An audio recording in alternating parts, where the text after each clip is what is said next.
ഈ ഒരു അച്ചാർ ഉണ്ടാക്കിയെടുക്കാൻ വേണ്ടിയിട്ട് ഞാനിവിടെ 5 പച്ചമാങ്ങയാണ് എടുത്തിരിക്കുന്നത്. നന്നായിട്ട് കഴുകിയതിന് ശേഷം ഞെട്ടൊക്കെ കളഞ്ഞിട്ട് ഇതിൻ്റെ ഈർപ്പൊക്കെ ഒന്ന് തുടച്ച് കളഞ്ഞ് വെച്ചതാണ്. ഇനി നമുക്കിതൊന്ന് കട്ട് ചെയ്തെടുക്കണം. ഞാനിപ്പോൾ കുഞ്ഞു കുഞ്ഞു പീസായിട്ടാണ് കട്ട് ചെയ്തെടുത്തിരിക്കുന്നത്. ഇത് നിങ്ങളുടെ ഇഷ്ടമാണ്. നിങ്ങൾക്ക് വലിയ പീസായിട്ടാണ് വേണ്ടതെങ്കിൽ അങ്ങനെ കട്ട് ചെയ്തെടുക്കാം. അപ്പോൾ ഞാൻ അത്യാവശ്യം നന്നായിട്ട് മൂപ്പെത്തിയിട്ടുള്ള 5 പച്ചമാങ്ങയാണ് എടുത്തിരിക്കുന്നത്.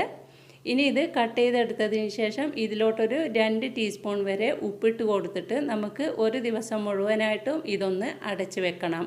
എന്നാൽ മാത്രമേ ഈ ഒരു മാങ്ങയിൽ നന്നായിട്ട് ഉപ്പ് പിടിക്കുകയുള്ളൂ. ഒരു ദിവസത്തിന് ശേഷം ഈ ഒരു പച്ചമാങ്ങയിലോട്ട് ചേർക്കാൻ വേണ്ടിയിട്ട് ഞാനിവിടെ ഒരു 6 പച്ചമുളക് ചെറുതായിട്ട് ചോപ്പ് ചെയ്ത് വെച്ചിട്ടുണ്ട്.